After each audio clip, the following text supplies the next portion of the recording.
À cause de leur poids, certaines personnes connaissent des jours pas très heureux. Le surpoids ou l'obésité assombrissent leur quotidien et parfois leur état d'esprit. Mon fils est en surpoids, c'est le thème du jour sur Sacrés Parents.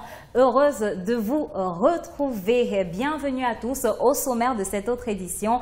Le casse-tête dans la rue, les passants répondent à nos questions sur le sujet du jour. Miam miam dans la cuisine avec Maman Élise. Comment faire de bons petits plats avec un tout petit peu d'argent. Seulement les petits génies ou les exploits filmés de nos enfants. Et enfin, EDOC, cette rubrique dans laquelle vous avez la possibilité de poser toutes vos questions à notre spécialiste du jour. Mon enfant est en surpoids, c'est le thème du jour. Si vous voulez faire partie de la grande famille Sacrés Parents, voici comment procéder. Rejoignez la grande famille des Sacrés Parents sur notre page Facebook Sacrés Parents. Réagissez sur Twitter avec le hashtag Sacrés Parents. Retrouvez l'intégralité de cette émission sur notre site internet www.mymarabout.com. De retour sur ce plateau, la cuisine est en ébullition. J'ai envie de dire bonjour Maman Élise. Bonjour Tina. Patates, viande, qu'est-ce qu'on concocte ce jour? Patates, sauce tomate au poisson fumé. Patates, sauce tomate au poisson fumé pour la rubrique Miam Miam. Sur ce plateau, je suis en compagnie de deux invités. Le premier, juste à ma droite, Merveille, à qui je dis bonjour et bienvenue. Bonjour Merveille. Bonjour Tina. Comment ça va aujourd'hui? Je vais bien, merci. Juste à côté de Merveille, Monsieur Maurice Somo, psychosociologue de l'éducation, notre partenaire dans cette émission, une fois de plus avec nous. Bonjour et bienvenue Monsieur Somo. Bonjour Tina, bonjour à tout votre plateau technique, bonjour à vos nombreux, je sais ils sont nombreux, vos téléspectateurs. Mon enfant est en surpoids, c'est le thème du jour sur Sacrés Parents. Avant d'entrer de plein pied dans le sujet, on rappelle le thème, mon enfant est en surpoids. On va s'arrêter pour le casse-tête.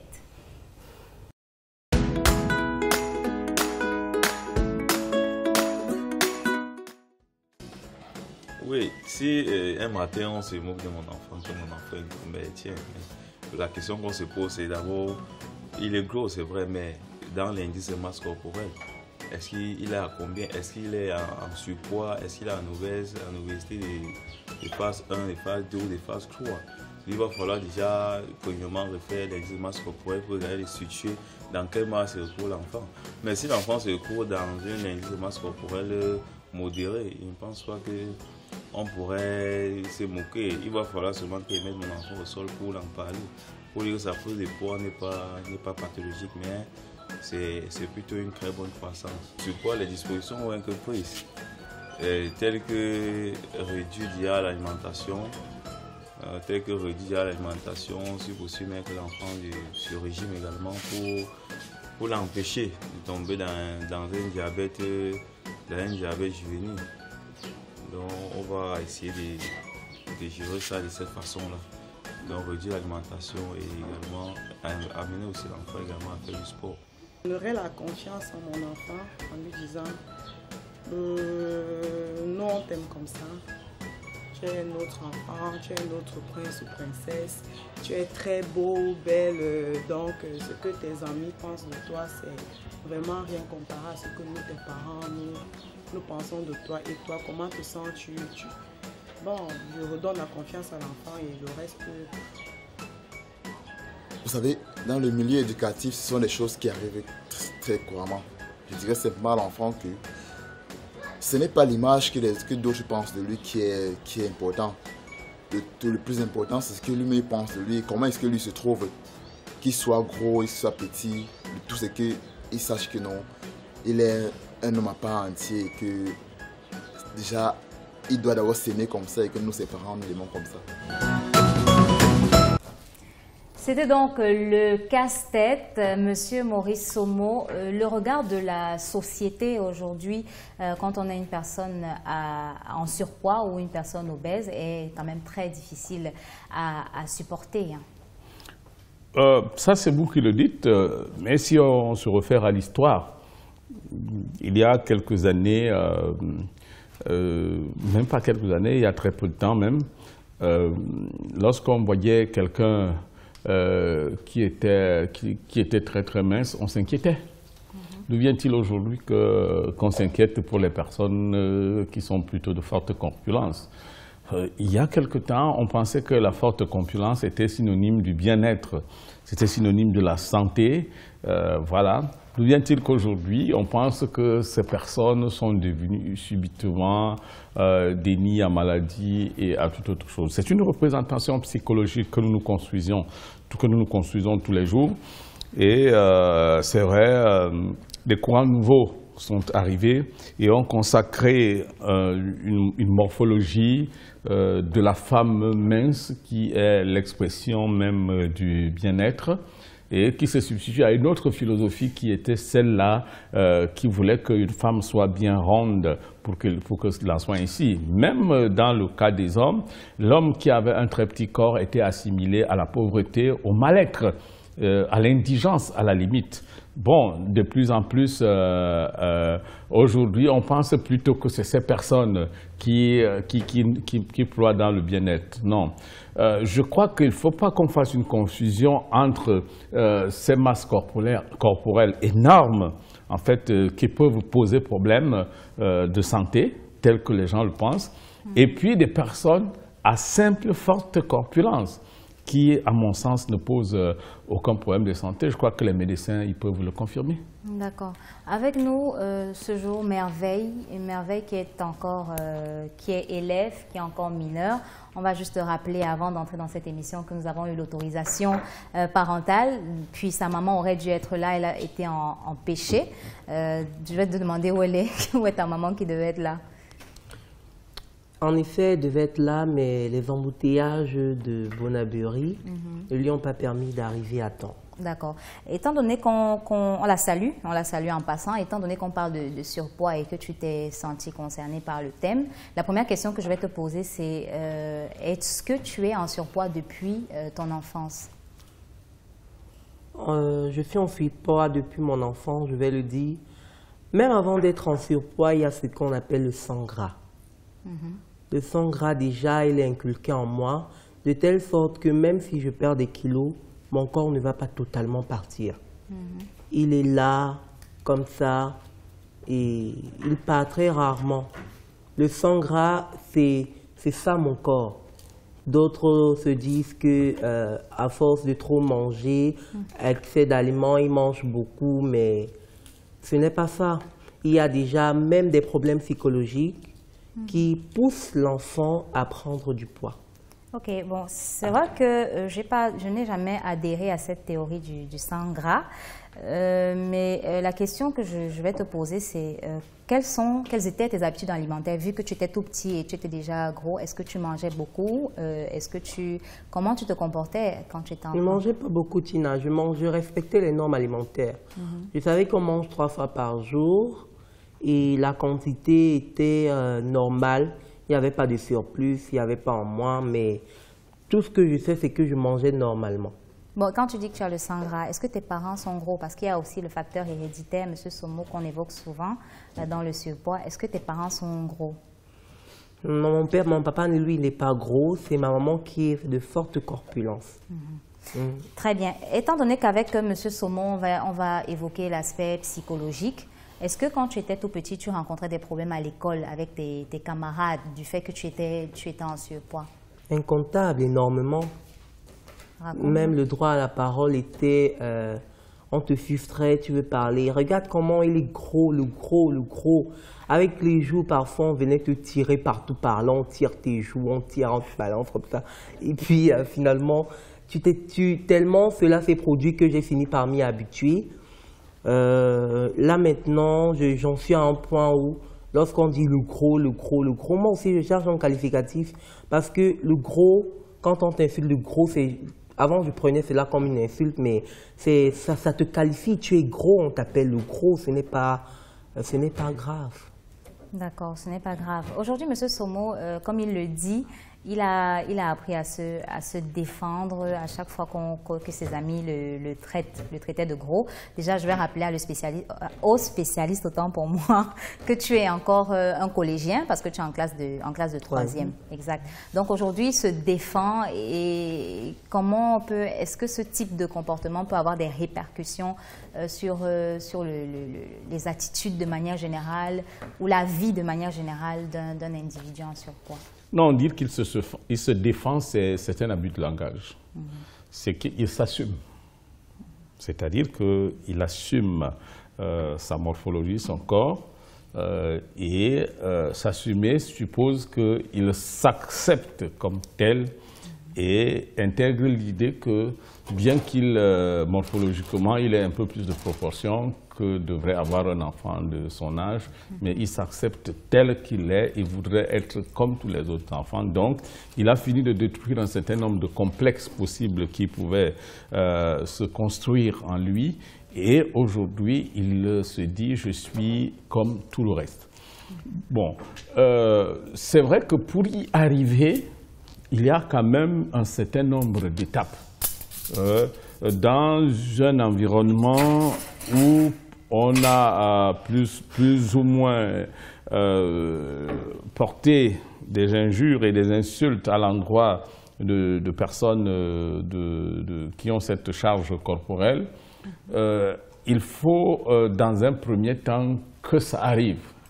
Et quand ça arrive, c'est normal. Ça n'arrive seulement pas aux personnes qui ont de très fortes corpulences. Les personnes qui sont courtes, qui sont de très petite taille, vont donc faire face également aux railleries des autres. Des personnes qui ont de très fortes tailles, très élevées, vont faire face aux railleries. Il y en a qu'on appelait des micromégas, pour dire qu'ils sont très petits, ou des macromégas quand ils sont très grands. Donc, il y a des mots comme ça qui existent dans la société et qui tendent à stigmatiser des personnes qui ne se trouvent pas dans la moyenne.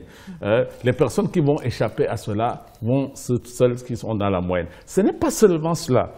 Il y a en chaque être, depuis l'enfance, un nombre d'éléments qui font qu'il soit distinct de l'autre.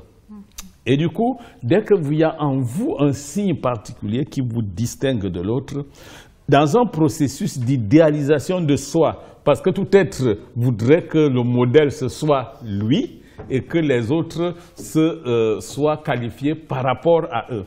Donc, lorsque une fille n'est pas, vous pensez, autant belle que vous, vous estimez qu'elle est laide. Vous comprenez?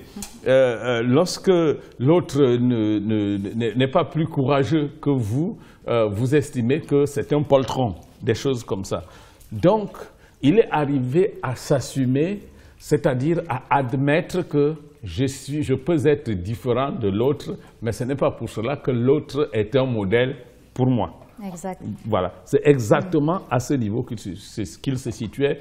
Mais aujourd'hui, c'est quand même assez impressionnant que malgré son jeune âge, qu'il ait déjà franchi toutes ces étapes, en fait, qui arrivent où les gens ne parviennent qu'à s'assumer. Parfois, c'est lorsqu'ils ont atteint totalement le niveau de la majorité. Lui, il s'assume déjà au niveau de la classe de troisième où il se trouve.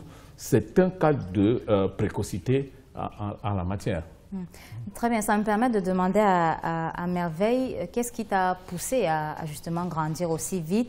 Est-ce que tu as été livré à toi-même? Est-ce que tu as... Bref, comment se fait-il que tu aies passé toutes ces étapes aussi rapidement, que tu aies accepté, que tu t'assumes comme le dit le spécialiste?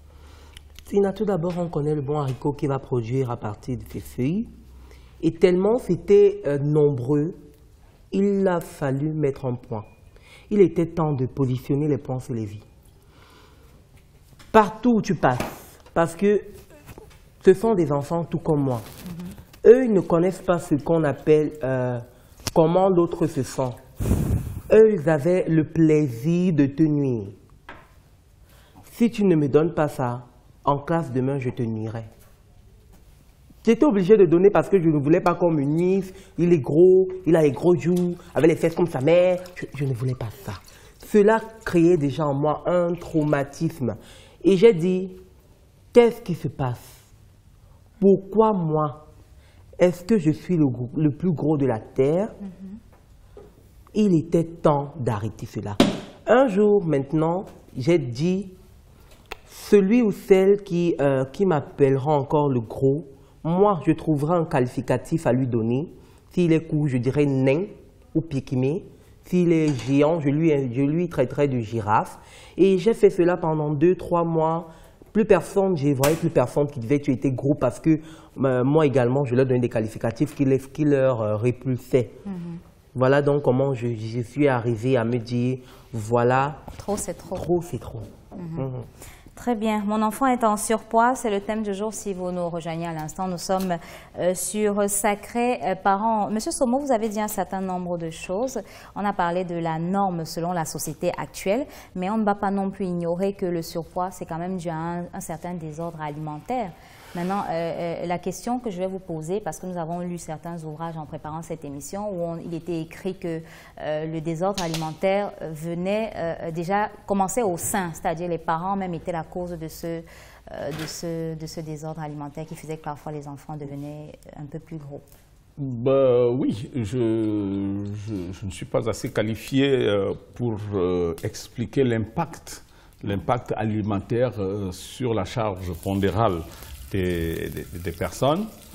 Mais en tout état de cause, je crois que sur le plan du comportement, il y a que tout parent dans la tendre enfance voudrait que l'enfant consomme le maximum d'aliments possible. S'il y a des parents qui vont se plaindre, ils ne vont jamais très petits se plaindre pour vous dire que son enfant mange beaucoup. Il va décrire plutôt une forme d'anorexie alimentaire chez les enfants. Donc, on comprend donc que mentalement, la plupart des parents, les parents sont disposés à assouvir tous les besoins alimentaires des enfants. Maintenant, si tous les parents se font systématiquement, la différence pourrait donc se faire au niveau de la dose boulimique des uns et des autres. C'est-à-dire qu'il y a des enfants qui, malheureusement, par nature, vont manger plus que d'autres enfants. Et il y a également l'aspect disponibilité. C'est-à-dire que si un enfant est prêt à vous prendre un pot de yaourt tous les jours, 2 ou 3, il y a des parents qui peuvent les lui offrir, mais il y en a qui ne les lui offriront pas. Peut-être que tous ces éléments mis ensemble conditionnent, n'est-ce pas, le développement moteur, le développement morphologique de l'enfant, et certains, à partir de là, peuvent devenir plus gros que d'autres. Donc, d'une façon ou d'une autre, les parents vont, n'est-ce pas, être eux-mêmes, pour vouloir parfois trop aimer l'enfant, disons ça comme ça, n'est-ce pas, subvenir à leurs plus petits besoins, à leurs plus petites demandes alimentaires, parfois en oubliant ci et là qu'il y a quand même un certain nombre de précautions à faire. Là-dessus, on peut tenir pour les parents pour responsables de cela. Parce que sûrement que les médecins vont vous dire que les enfants, lorsqu'on va habituer leur organisme à consommer une quantité importante d'aliments, cela pourrait avoir un impact sur leur estomac et tout cela. Donc, de plus en plus on leur en donne, plus ils vont en demander. Tandis que ceux qui sont dans une situation d'indigence ou de manque pourraient voir leur estomac se rétrécir et donc la demande globale de leur organisme peut également faiblir, peut diminuer et forcément il y a cela. Je voudrais sortir avec un élément qu'il a évoqué tout à l'heure. Il vous dit qu'à un moment donné, il a dû faire face au raillis de ses camarades et a dit « je décide de faire ici, je décide de faire cela ». Je crois qu'une fois de plus, c'est un cas exceptionnel. Il est exceptionnel en ce sens qu'on connaît très peu d'enfants qui, à un certain âge, pourraient prendre la décision de combattre les railleries des autres. Généralement, ils encaissent ça avec toute la force que cela impose et la conséquence logique est que, bon, naturellement, ils vont sombrer davantage, ils ne trouveront pas des mots pour combattre. Peut-être on va évoquer les conséquences plus tard, mais je crois que c'est exceptionnel qu'un enfant ait pris à un moment donné la décision, n'est-ce pas, de se battre, pas pour encaisser les mots, mais pour aller contre ceux qui lui faisaient le reproche d'être gros, comme il dit lui-même. Maman Elise, M. Somo a dit quelque chose tout à l'heure, que une chose dans laquelle je me suis reconnue, c'est que nous, parents, des fois, on a tendance à vouloir gaver les enfants quand ils sont petits. Et à partir d'un certain moment, ça commence à se retourner contre nous parce que les enfants commencent à avoir des mauvaises habitudes alimentaires. Comment il faut se comporter de manière générale avec... déjà, est-ce que toi, en tant que maman, le poids idéal d'un enfant de 0 à 10 ans, est-ce que c'est forcément d'être très gros, quoi? De ma part, non. Chaque enfant a sa morphologie. Et chaque enfant a sa façon de se développer. Il y en a qui, dès la naissance, réclament beaucoup de nourriture. Et d'autres qui ont une limite. Mais à un moment donné, les parents ont tendance à vouloir qu'ils soient comme les autres. Comme moi? Oui. Et du coup, ça ne marche pas. Mais dans notre société, c'est très, très courant. On dit si cet enfant n'arrive pas à manger, on le fait manger à tort et à travers. Bon, certains, à force de manger, parce que j'ai eu l'expérience d'un enfant qui s'est retrouvé malade un jour et quand on lui a fait la radio, on a trouvé que son estomac est devenu plus gros que son âge. Oui. Parce qu'on l'a gavé de nourriture dans son bas âge et il mangeait sans arrêt. Mangeait sans arrêt. Donc, ça a aussi un impact dans le développement du corps de l'enfant. Oui, je vais compléter ce que Elise dit là. C'est extrêmement important ce qu'il dit. En fait, les parents, beaucoup de parents ont tendance à se projeter à travers leurs enfants, surtout quand ils sont petits. Vous voyez, une femme qui vient avec un enfant, c'est avec beaucoup de plaisir qu'il vous dit « Regardez comment mon enfant est en un bon point, il est gros et tout cela ». Signe du bien-être du parent qu'il est, signe de l'opulence, de l'opulence économique de l'enfant. Et par contre, on est offusqué, on se sent trahi quelque part lorsque vous avez votre enfant qui est tout chétif comme ça. Vous avez l'impression que les autres pensent que c'est parce que vous ne pouvez pas le nourrir convenablement qu'il ne prend pas de poids. Et donc, c'est comme ça que majoritairement des parents se lancent dans un exercice de gavage de l'enfant. Parce que, en fait, ce n'est pas l'enfant qu'on veut voir bien-être, c'est le parent, c'est l'image du parent qu'on veut projeter auprès des autres. Et là, malheureusement, ça peut se retourner contre soi. Je ris parce que je suis dans cette situation, monsieur Somo. Très bien. Mon garçon, je crois qu'il ne fait pas plus de 30-40 kilos. Il est très chétif, vraiment. Enfin, je le trouve très chétif. Oui. Et je l'ai amené chez un pédiatre un jour. Je dis au pédiatre, je le trouve très mince, pédiatre, docteur et tout. Le pédiatre m'a répondu mince par rapport à qui? Ben voilà. Et lui, tous les jours, il me dit à la maison, maman, tu es gourmande. Ah, vous avez peur peut-être qu'en arrivant ici avec cet enfant, Elise va dire que vous ne le nourrissez pas. Vous aurez honte, c'est ça? Voilà, et le docteur m'a dit que chaque enfant a son poids et tout, comme maman Elise le disait tout à l'heure. Mon enfant est en surpoids. Si vous nous rejoignez à l'instant, vous êtes sur Sacré Parents. On va s'arrêter pour EDOC. On vous rappelle que vous avez la possibilité de nous envoyer vos questions durant cette rubrique, vos questions à notre spécialiste, bien entendu. On se retrouve juste après.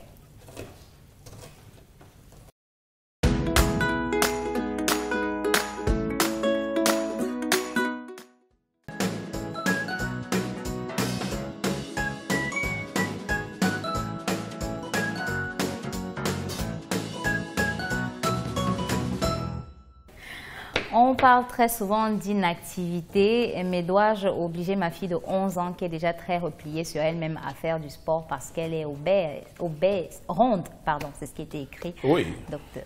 Je crois que déjà c'est assez embarrassant qu'on demande à un enfant de 11 ans de mener une activité qui ne rentre pas dans ses cordes ludiques.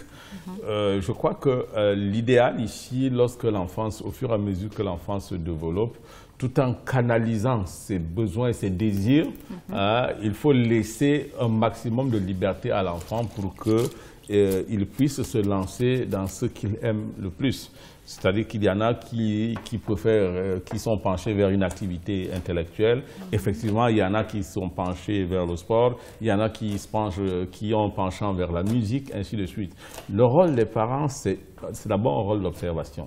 Un rôle de canalisation pour que les choix que l'enfant opère ne soient pas en contradiction avec l'éthique et la morale, que ce soit un processus de socialisation normal. Alors, lorsqu'une fille, sous prétexte qu'elle est ronde, et vous lui demandez de faire le sport, donc de mener une activité. Je vous rappelle que il y a une continuité, tout le monde, tous les spécialistes vont vous dire qu'il y a une continuité entre la dimension psychologique, mentale de l'individu et la dimension morphologique.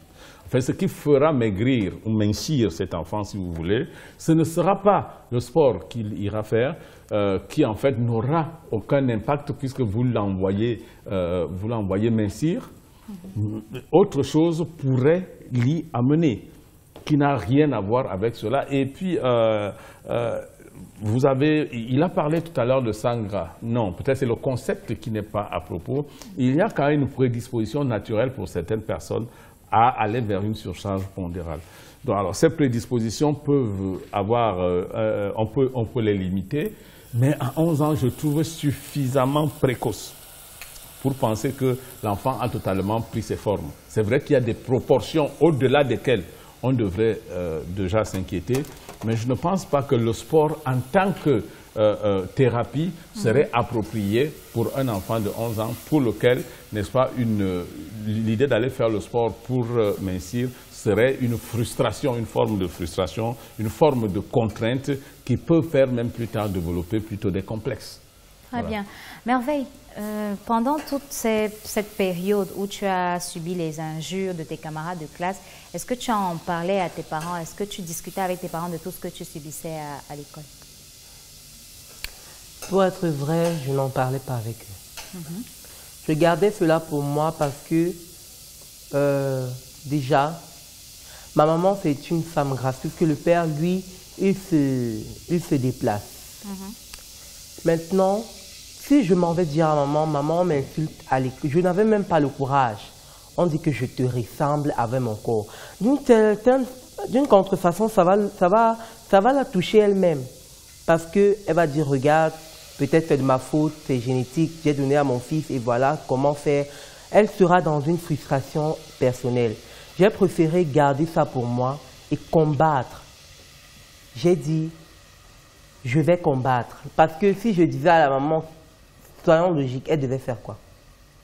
Elle devait rien faire. Oui, tes camarades t'insultent, non, il faut les laisser, c'est l'ignorance. Il fallait garder ça pour moi-même et combattre cela à ma façon sans toutefois blesser les susceptibilités. D'accord. Et aujourd'hui, ça a marché? Aujourd'hui, ça a marché, c'est terminé. C'est terminé, on n'entend plus parler, on ne dit plus qu'il est gros. Déjà que je me suis imposée avec mon corps. Je suis gros et je suis fière de l'être. Je m'accepte comme tel. Et voilà ce qui a fait ma force. Déjà très jeune, comme le spécialiste disait, très jeune, mais qui se soucie déjà de sa maman. Je ne vais pas lui en parler parce qu'elle pourrait être frustrée et se dire que c'est de sa faute si je suis comme ça. Précoce, Monsieur Maurice Somo. Oui. Oui, c'est un enfant extrêmement précoce parce que généralement c'est l'inverse. C'est l'inverse qui se produit, c'est-à-dire que les parents se préoccupent de qu'est-ce que l'enfant va dire, qu'est-ce qu'il va penser, est-ce qu'on ne va pas le frustrer. Des enfants qui se préoccupent, à très bas âge, qui se préoccupent de leurs parents, de savoir de ne pas mettre les parents en difficulté comme ça c'est le cas, je crois que c'est plutôt quelque chose d'exceptionnel. Bien, c'est aussi peut-être que quelque part, du fait de sa précocité, il a eu accès à certaines lectures. On me dit qu'il fait la classe de 3e. De ma posture d'éducateur que je suis, j'ai rarement rencontré des enfants de son âge et de sa classe qui s'expriment aussi bien dans la langue française et qui utilisent des expressions appropriées. Ça veut dire que l'environnement intellectuel dans lequel il se trouve, il est bon et rien n'exclut que ce soit un enfant précoce à tout point de vue. Ça veut dire qu'intellectuellement, c'est le prototype d'enfant intelligent. C'est pourquoi il peut arriver ainsi à se préoccuper de sa mère. Je dis déjà, c'est une bagarre que certains parents livrent avec les enfants de cet âge et de ce niveau, par exemple au niveau des habitudes alimentaires. Il est gros, d'abord, il prend difficilement conscience du fait qu'il est gros, quelles que soient les railleries. C'est généralement qu'il s'enfonce dans une forme de complexe, mais quand il se cache, ce sera toujours pour assouvir leurs appétits. Ça veut dire en clair que lui, il est très très loin au-dessus de cela. Et pour tout dire, je ne sais pas si c'était bien, mais effectivement, votre casting est très bon parce que vous nous avez amené un enfant ici qui peut être un modèle pour les autres qui sont effectivement dans sa situation. Exact. Vous avez répondu à la question que j'allais vous poser. Pour ceux qui ne sont pas dans son cas, on va peut-être anticiper les conséquences du surpoids pour ceux qui n'ont pas sa détermination et son courage. Quelles peuvent être... Disons qu'il y a des conséquences logiques. C'est-à-dire que premièrement, par rapport aux railleries et toutes les autres choses qu'on connaît autour, on aura ici deux types d'enfants. Donc, il y en a qui vont les subir de plein fouet. Donc, conséquence logique, ils vont s'enfoncer et vont se dire d'une façon ou d'autre, je suis différent des autres, donc je suis quelqu'un de condamné. Et donc, dans cette condamnation, il s'enfonce et d'ailleurs, il va encore se développer sur le plan pondéral. Et finalement, c'est un enfant qui est, comme on dit souvent, perdu. C'est-à-dire que c'est extrêmement compliqué qu'on le reprenne. Bon, ça, c'est une des possibilités. Mais il y en a par contre qui, comme lui, vont s'appuyer sur ces railleries pour contre-attaquer. C'est-à-dire que pour dire, OK, on se moque de moi, donc il va falloir que je fasse des efforts pour sortir de là.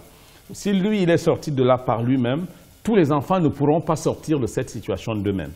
Il faudrait forcément que les aînés et les parents, je veux dire, eux, qu'ils prennent des dispositions nécessaires. Cela veut dire qu'en fait, les parents ne devraient pas être indifférents sur le développement morphologique de leurs enfants. C'est-à-dire que lorsque vous voyez votre enfant en train de prendre certaines proportions sur le plan morphologique, vous devez savoir que si il devient en surcharge, forcément, les autres tiennent des propos qui ne sont pas... Il doit sûrement être là où il est frustré parce que les gens disent et vous prenez des dispositions pour le préparer psychologiquement à l'accepter et en lui donnant un certain nombre de petites stratégies pour lesquelles il doit faire face à ces railleries parmi les autres. Donc le rôle des parents et des aînés devient ici fondamental. Il ne s'agit pas seulement des enfants qui sont en surcharge pondérale, mais il y a également des enfants qui sont soit extrêmement minces ou alors qui sont très petits ou même qui sont très géants. Dans tous les cas, tout enfant qui en réalité présente un trait caractéristique qui soit en exception par rapport à ce qu'on pourrait appeler entre guillemets la moyenne, il est important que le parent prenne des dispositions pour régler cela en conditionnant, en faisant un certain formatage psychologique de l'enfant pour qu'il soit non seulement prêt à s'accepter et à s'assumer, mais également à faire face aux attaques qui viendraient du monde extérieur. Très bien, oui, Merveille, tu as quelque chose à dire? Tina, Monsieur Saumon, il y a ma motivation première déjà qui m'a permis d'arrêter ces railleries, c'est que j'aime le média. D'accord. Et quand j'entrais dans un média, mon corps, ma corpulence me permettait de m'affirmer et de m'imposer. Grâce à mon corps, grâce à mon poids, je dois l'avouer, je me suis imposé dans plusieurs, je ne sais pas comment je vais dire, plusieurs événements comme, je ne vais pas dévoiler ici, mais grâce à mon corps, je le redis, je me suis affirmé. Et quand je m'adresse à quelqu'un, comme à une personnalité comme vous, il n'a pas l'impression de s'adresser à un enfant. Oui, tout à fait. Grâce à mon corps et à mon langage. Et voilà pourquoi j'ai dit, puisque les gens m'apprécient, pourquoi vais-je m'attarder sur ce que disent, ce que j'appelle entre guillemets des enfants? Tout à fait.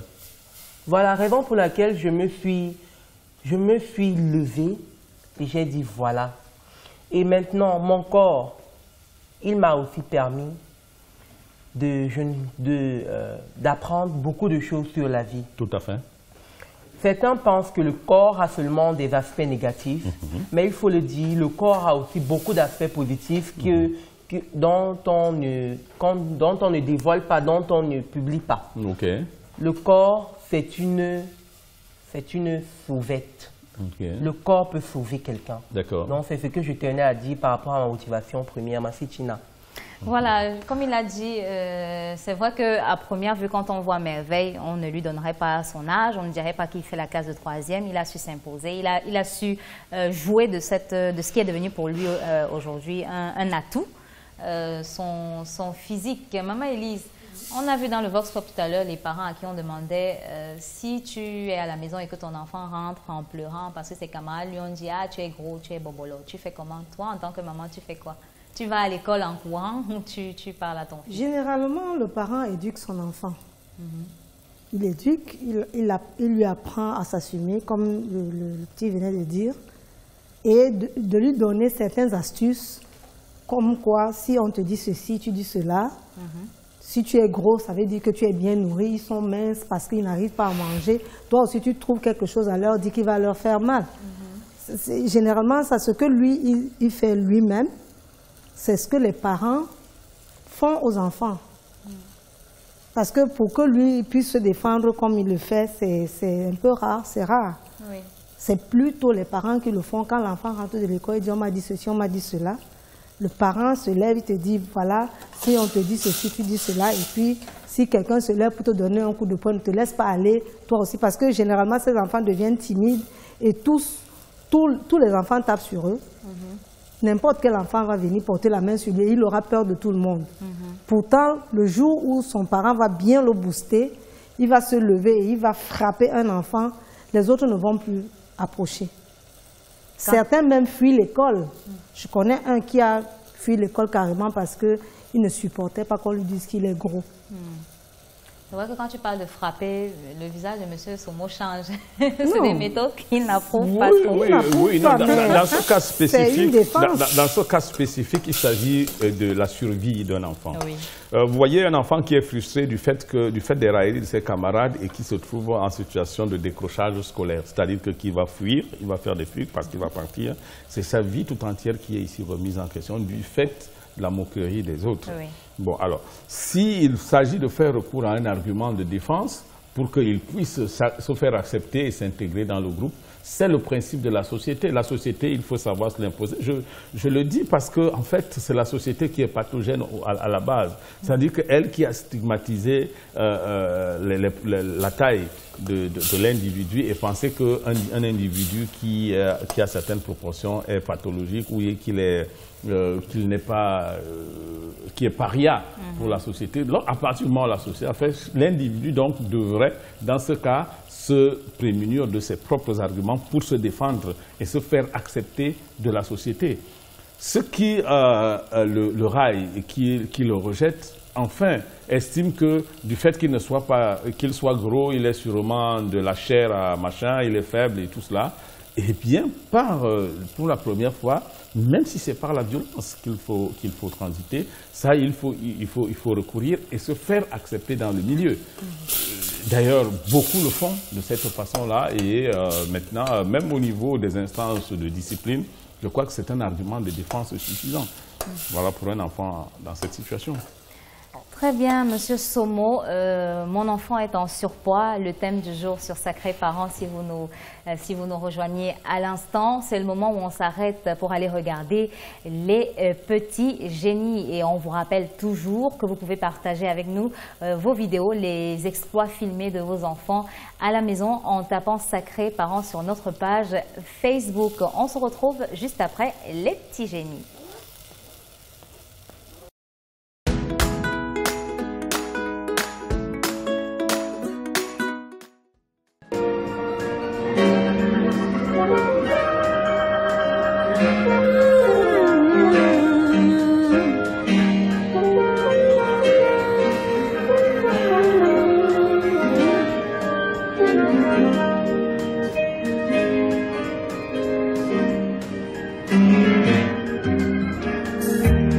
I'm blessed,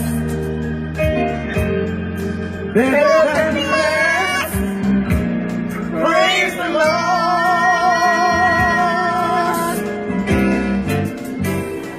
I'm blessed, better than blessed, praise the Lord.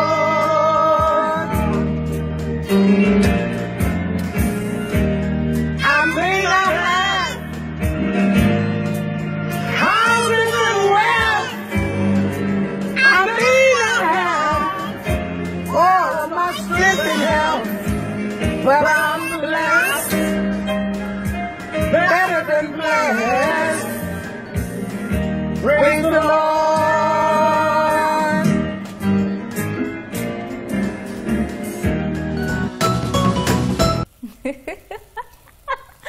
Qu'est-ce qu'il est mignon, ce petit garçon. La musique, le chant dans le sang. Il a le truc dans les veines. Sûrement la musique que ses parents aiment bien écouter, Monsieur Somo. Oui, cette rubrique mérite tout son nom, petit génie.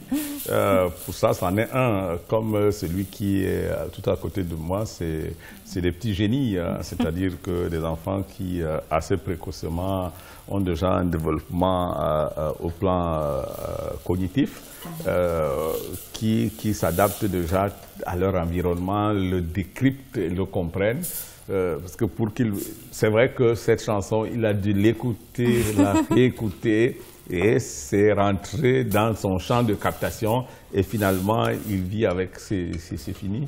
Et vous savez, chez l'enfant, quand c'est rentré là, généralement, c'est fini.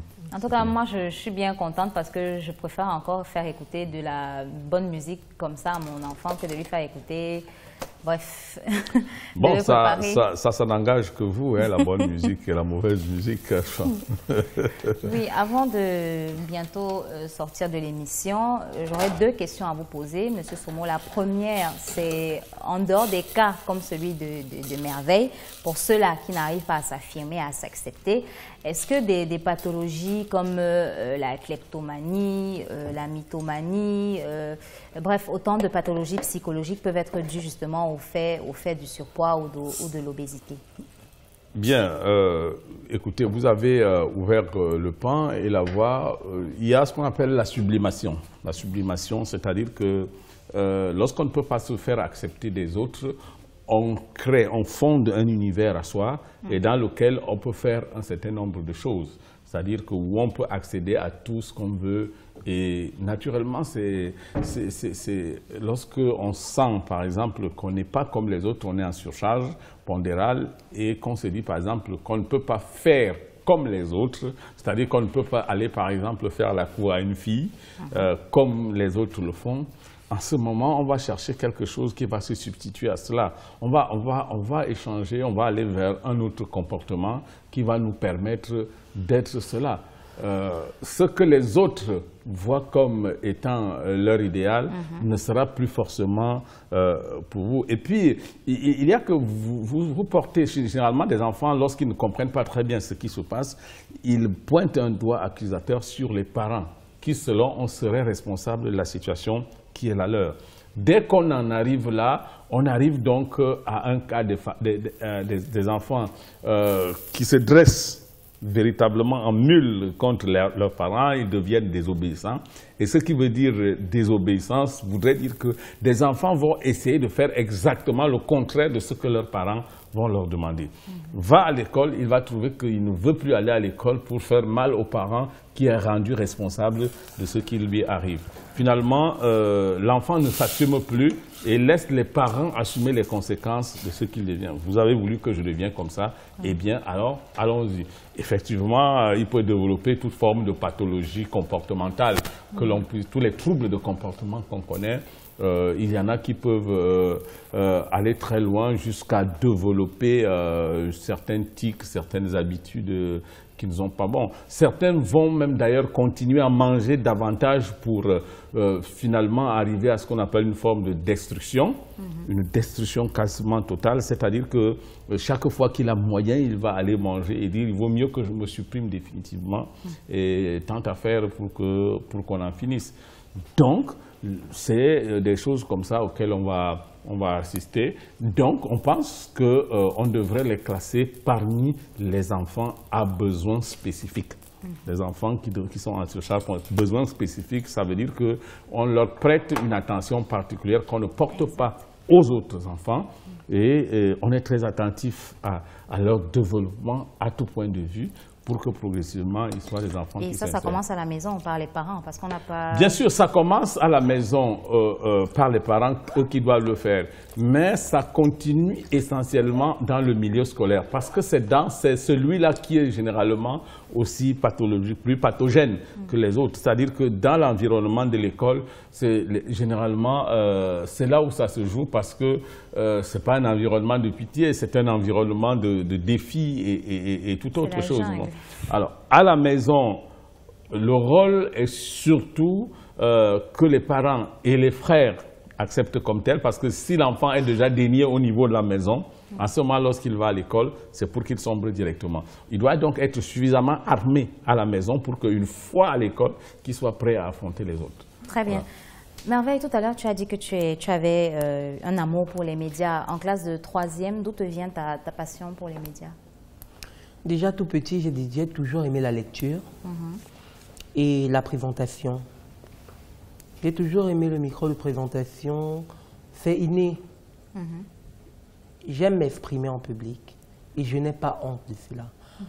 Et, étant donné que j'aime lire, j'ai acquis. J'ai acquis. J'ai acquis. Voilà, très bien. J'ai acquis. C'est la jeunesse.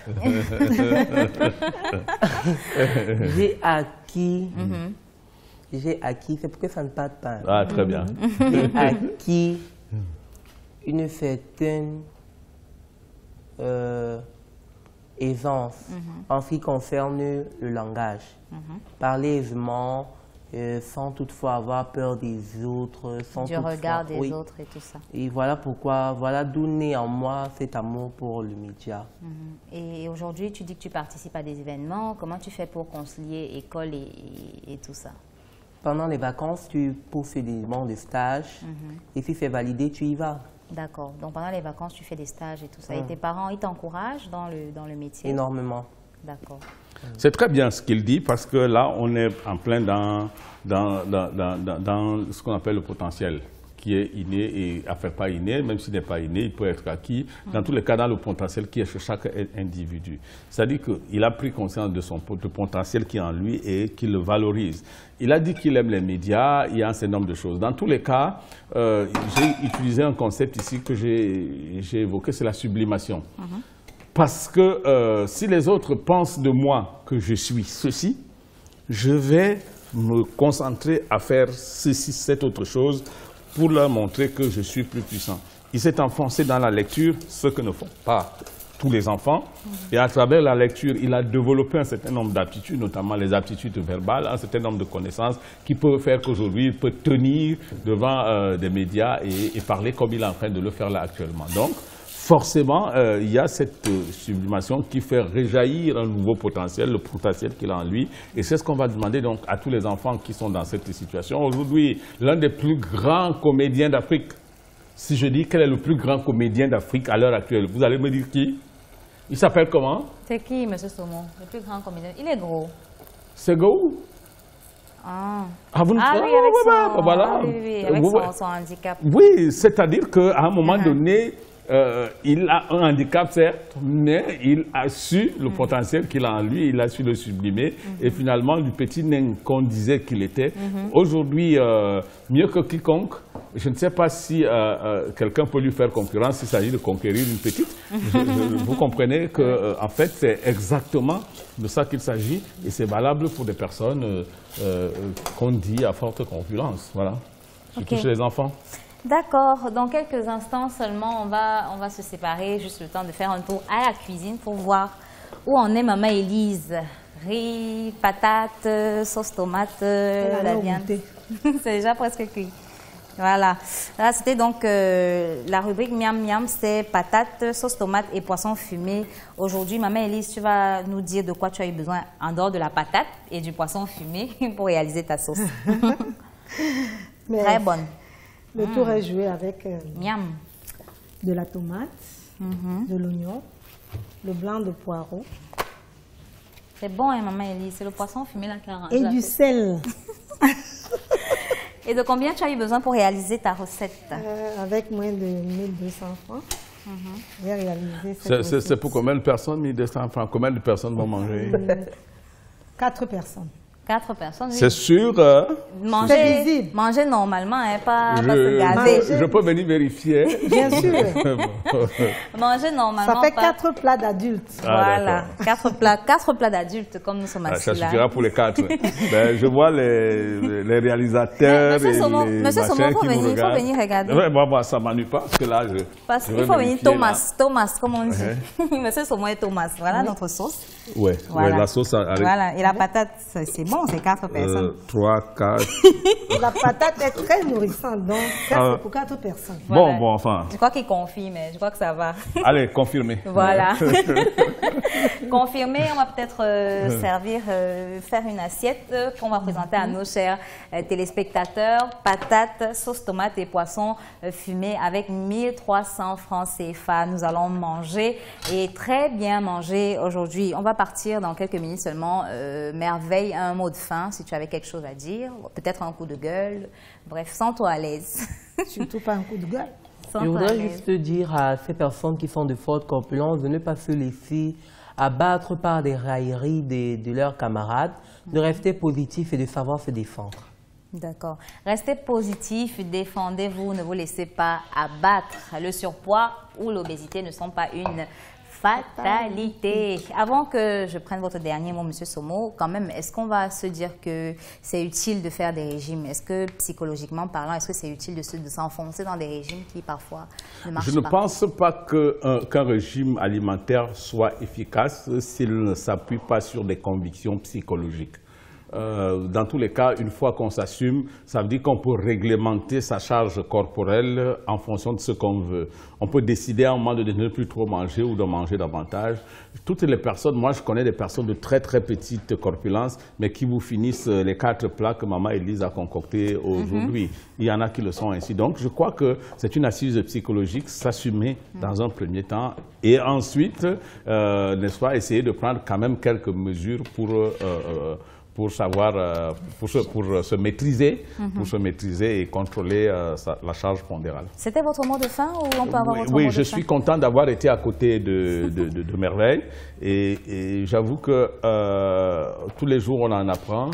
Je crois, je le ferai venir dans mon cabinet parce que je reçois beaucoup d'enfants qui, comme lui, ont ce type de problème et sûrement qu'il va être un modèle sur lequel nous allons nous inspirer, n'est-ce pas, pour convaincre des enfants qu'il y a quelque chose à faire pour ceux qui croient, entre parenthèses, qu'ils sont dans le mauvais poids. Oh yeah, le poids n'est pas une fatalité, c'est sur ces mots qu'on va se séparer. Notre patate et notre sauce tomate notre sauce tomate sont prêts. Non, sont prêtes. On dit une patate. En tout cas, notre plat est prêt. On va se régaler dans quelques instants seulement. Merci d'avoir été des nôtres. On va remercier toute l'équipe technique derrière cette émission. Remercier Maman Élise pour ce beau petit plat. Remercier Merveille et remercier notre spécialiste, Monsieur Maurice Somo. On se donne rendez-vous très, très prochainement. N'oubliez pas de garder un œil sur vos enfants, sacrés parents, pour des enfants